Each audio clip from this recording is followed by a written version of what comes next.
Olá, amigas e amigos, estou de volta e hoje eu vou voltar ao tema da Prefeitura de São Paulo. Entretanto, não vou falar sobre os velhos e crônicos problemas que vivem afligindo a nossa cidade.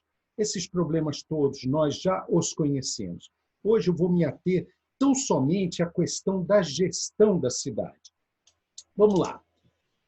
São Paulo possui um prefeito legitimamente eleito e que, infelizmente, nesse momento, passa por problemas de saúde, digamos assim, bastante severos, e o que, na minha opinião, quase que dificulta e impeça que ele use da sua autoridade de gerenciar a cidade com competência e eficiência.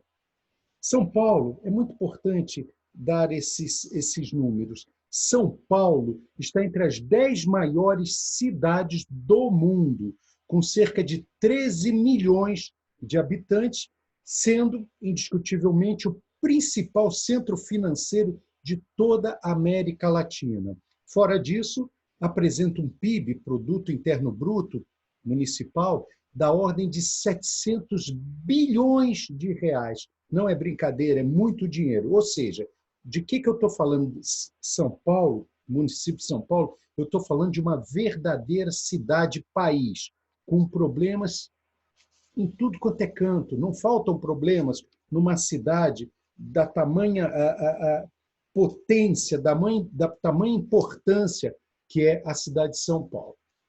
O que acontece? Na ausência do prefeito, para gerenciar a metrópole, será mandatório que o vice-prefeito ocupe este espaço. Pois bem, tem que assumir essas responsabilidades. E aqui eu faço uma pergunta para que talvez você reflita. Quem é o vice-prefeito de São Paulo na atualidade? Difícil saber, né? Quase que impossível. Eu quero lembrar que o prefeito eleito para o período de 4 anos, na eleição anterior, foi o atual governador João Dória, atual governador de São Paulo, que renunciou ao mandato no meio do caminho. Para quê? Para que pudesse se candidatar ao cargo majoritário de governador. Portanto, ele se candidatou, foi eleito, mas simplesmente usou a prefeitura como uma ponte para atingir o seu objetivo. Então, isso é uma questão muito séria que nós precisamos abordar em termos agora, não só de São Paulo, mas que vale para outros municípios. Então, o que acontece? Uma vez que o governador atual de São Paulo, João Dória, foi eleito e anteriormente eleito prefeito, ele tinha efetivamente um vice-prefeito que assumiu automaticamente a prefeitura, que é o prefeito Bruno Covas. Então, o prefeito Bruno Covas assumiu o cargo de prefeito. Até aí está tudo bem, tá certo? Só que agora nós temos um problema. O prefeito Bruno Covas, infelizmente, sofre de uma situação de saúde complicada. E não raro, ele tem que se ausentar do trabalho por alguns dias. Isso tudo é público, isso é notório, todos nós estamos sabendo disso. E aí o que acontece? Quem deveria assumir o cargo, na ausência do prefeito, teria que ser o vice-prefeito. Só que o que acontece hoje é que São Paulo efetivamente não tem um vice-prefeito eleito. Mas alguém teria ou terá que assumir esse cargo na ausência do prefeito Bruno Covas. E quem seria essa pessoa que iria assumir esse cargo? A legislação diz claramente que é o presidente da Câmara dos Vereadores. Aí eu faço uma pergunta. Quem é o presidente da Câmara dos Vereadores?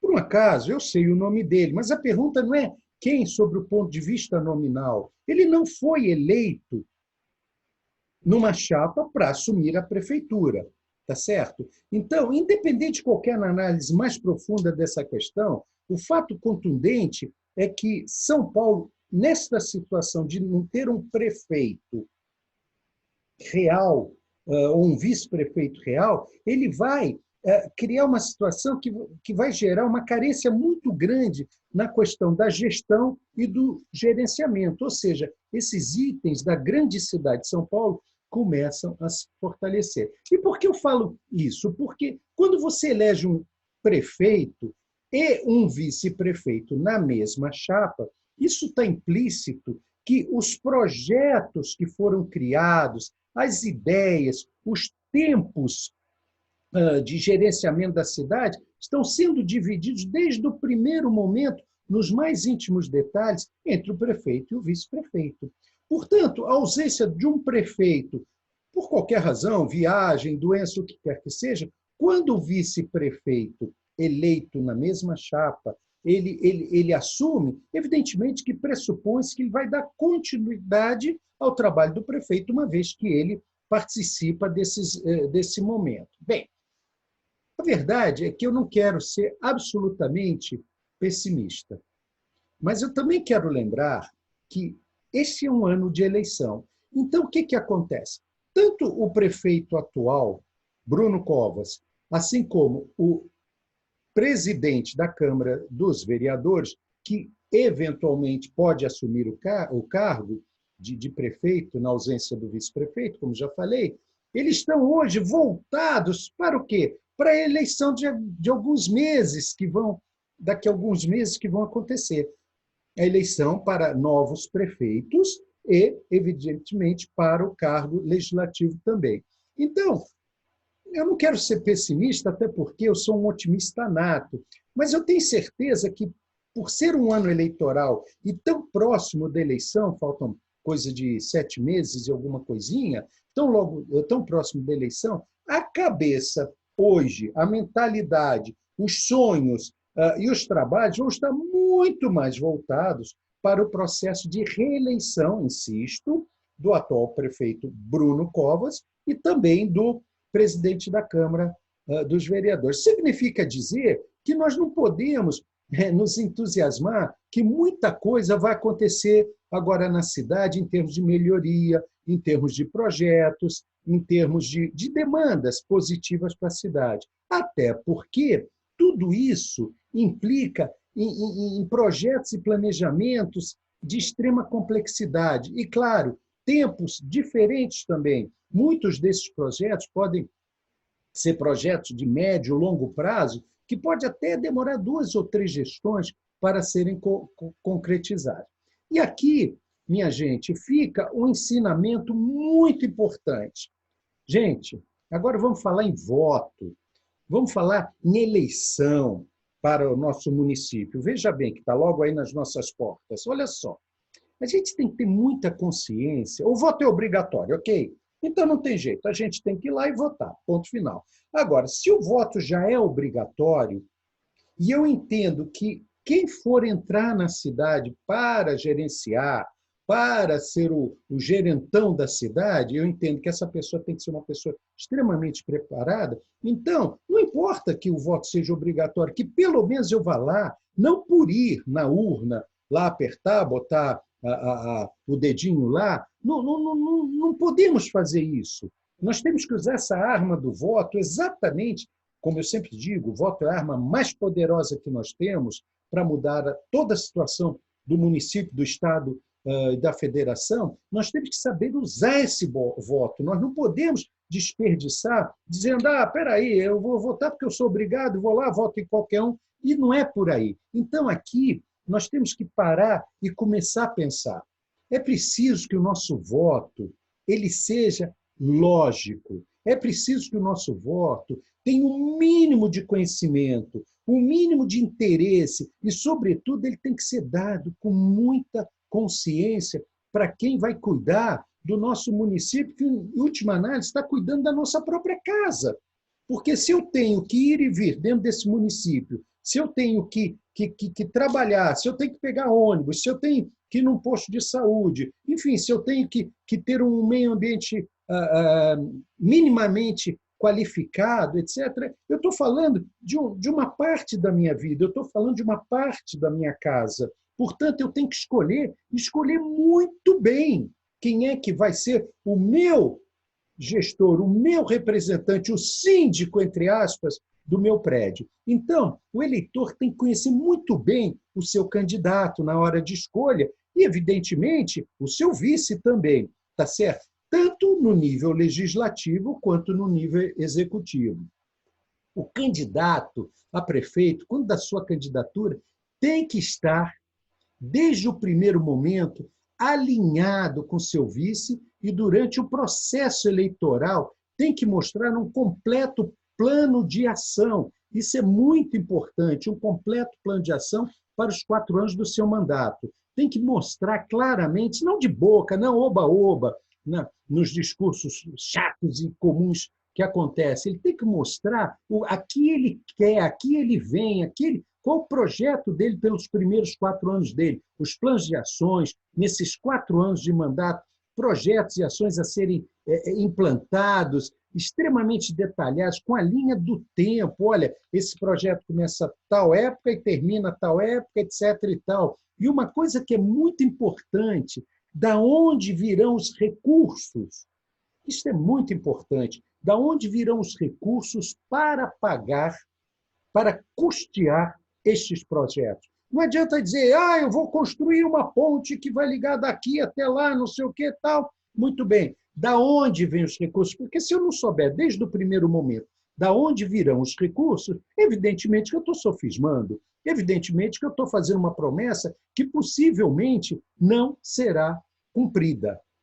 Então, nós temos que ter muito, muito cuidado na hora de votar no nosso representante. Então, torna-se imperioso e que fique claro também o compromisso, é muito importante, o compromisso de que o gestor vai assumir o seu cargo durante os 4 anos de mandato. Nós já tivemos prefeito anterior a essa legislação, que também fez a mesma coisa. Embora, o que eu quero dizer é o seguinte, isso está na lei, quer dizer, ninguém pode impedir hoje pela lei que um prefeito eleito, dali a metade do mandato, ele vai buscar os caminhos que sejam mais interessantes para eles, sob o ponto de vista meramente de vaidade político.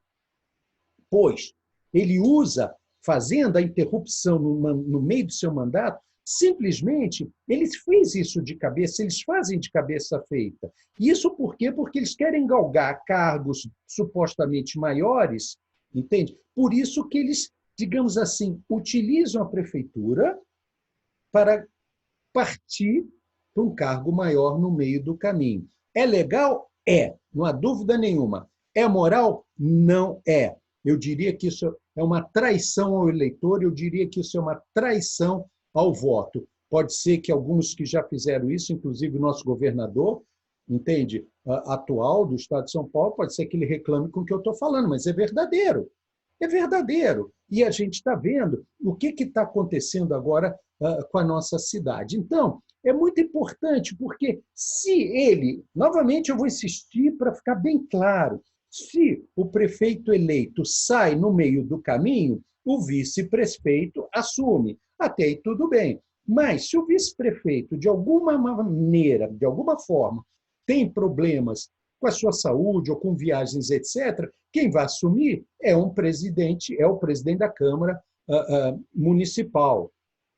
Então, em última análise, o que eu estou dizendo é que, na prática, a cidade fica totalmente acéfala, totalmente sem gestão. Eu não tenho nada, eu quero deixar muito claro que eu não tenho absolutamente nada contra o presidente da Câmara dos Vereadores, que desenvolve o trabalho dele lá, com sucesso ou não, isso não importa, eu não tenho nada a ver com ele. Eu só estou contando um fato, que é muito importante que você, eleitor, se atente a isso. Então, para início de conversa, eu insisto, você vai me perguntar assim, pô, Davi, mas como é que eu faço? Como é que eu vou escolher o prefeito que eu suponho que seja mais certo? Tudo começa da maneira mais simples. Em que partido você quer votar? Porque tem 30 e tantos partidos aí, não sei para que tanto, mais do que carrinho de pipoca. Ter partido no Brasil é bom. É bom para quem não tem compromisso com o partido, por causa de fundo eleitoral, por causa de fundo eleitoral, como eu falei, fundo partidário, que é um dinheirão, que esse ano vai custar aos cofres públicos 2 bilhões e 700 milhões de reais, 2 bilhões e 700, não dos cofres públicos, quer dizer, quem paga, quem vai dar o dinheiro é o governo para os partidos, mas quem está pagando sou eu, é você, com os impostos que que são arrecadados, e aí a gente pode ficar aqui 10 horas falando o quanto que a gente quiser, lembrar que eu e você, tá? Nós pagamos por ano 5 meses e meio dos nossos trabalhos, do que nós ganhamos por mês por 5 anos e meio, nós pagamos impostos. E boa parte desses impostos sequer voltam um centavo para nós, quer seja com educação, quer seja como saúde, qualidade, estou falando de qualidade, né? Educação, saúde, segurança, meio ambiente, saneamento básico, etc. Porém, para os políticos, volta para eles 2 bilhões e 700, que vai ser esse ano, em fundo partidário, tá certo? E fundo eleitoral. Então, é por isso que essas pessoas jogam dessa maneira. Então, é muito importante conhecer o partido que você vai votar. Você começa por aí. Ok, eu vou voltar para prefeito, para vereador, para deputado estadual, federal, etc. Mas qual partido que ele está? Então, eu vou pegar o partido, em primeiro lugar, e vou entender quais são os paradigmas do partido, quais são os compromissos que o partido põe lá nos seus estatutos, que eu irei acompanhar. Quais são as obrigações? Como é selecionado, como são selecionados os candidatos naquele partido para os cargos do executivo ou do legislativo? Tá certo? Como são feitas, qual o compromisso que esses candidatos têm, não só com o partido, mas principalmente com você, eleitor. Então, isso é muito claro, isso tem que estar muito claro quando está lá nos estatutos do partido. Aqui ele vem. E esses estatutos eles têm que ir ao encontro dos seus desejos. Ele tem que mostrar para você que o partido é sério, que o partido sabe o que está fazendo, que o partido não vai admitir coisas ruins que possam acontecer, que eu vou citar daqui a pouco. Isso é muito didático, porque, insisto, se você quer votar em alguém, olha o partido primeiro. Por quê? Porque o candidato ele acaba sendo o quê? O espelho do partido. Porque o candidato não vai poder fazer, ou vai ter que fazer, aquilo que está escrito nos estatutos. Não pode ir contra. Então, o candidato, por mais lindo que ele possa ser, com mais bem vistoso que ele possa ser, com mais papo que ele possa ser, não interessa. Interessa que ele tem que seguir uma metodologia orientada pelo partido. Ponto final. Por isso que é importante você se apressar, entender quem é o partido a que pertence esse candidato. Então, é muito simples. E a partir do momento em que você absolutamente já conhece o partido, não tenha dúvida nenhuma que vai ficar mais fácil de você escolher o seu candidato. Então, essa é a sugestão, essa é a ideia que eu quero trazer para vocês. Todos os partidos eles têm que ter um estatuto, todos os partidos têm que dizer quais são os seus objetivos, as suas metas de longo prazo, etc. Eu me dou o direito de dizer que poucas vezes, raríssimas vezes, eu posso dizer que eu encontrei um partido que explicita claramente tudo o que o candidato tem que fazer. Eu não vi ainda um partido, exceto um que eu vou citar o nome, eu não tenho problema nenhum de citar o nome, eu estou me referindo ao Partido Novo. O Partido Novo, que está revolucionando a política no Brasil. Não estou fazendo propaganda gratuita, basta você que tem interesse entrar nos sites, ver quais são os trabalhos que os deputados estaduais, os deputados federais do Partido Novo, a vereador em São Paulo, vereadores em outros estados, você vê o que a mudança e a proposta desse partido. É isso que eu estou falando, porque ali você vai votar no partido que você quiser, não tem problema, mas pelo menos leia. Estou fazendo agora propaganda em favor de nós, da nossa democracia, da nossa liberdade. Quando um partido chega e diz: eu não aceito dinheiro público para financiar os meus gastos, os gastos do meu partido, os gastos dos meus deputados, vereadores, etc. Isso já é uma grande coisa. E mostra que não aceita mesmo, porque você vai na imprensa, está vendo que o partido devolveu o dinheiro, uma parte não pode ser devolvida, então está lá guardado para ver o que a justiça vai dizer, outra parte é economizada no sentido de juntar e depois distribuir, não de volta para o governo, mas distribuir para entidades. Ok? Você imagina que na Câmara dos Vereadores você tem 18 funcionários. Você veja que no Senado não tem limite de funcionários, 20 e tantos, 30 e tantos. Na Câmara dos Deputados em Brasília, a mesma coisa. Quando você percebe, tem mais funcionário, um gabinete tem mais funcionário que uma empresa de pequeno e médio porte, gastando milhões e milhões e milhões e milhões de reais por ano. Então, o Partido Novo já rejeitou isso. O Partido Novo, eu li lá, eu estou adepto, eu virei sócio de carteirinha do Partido Novo. Por quê?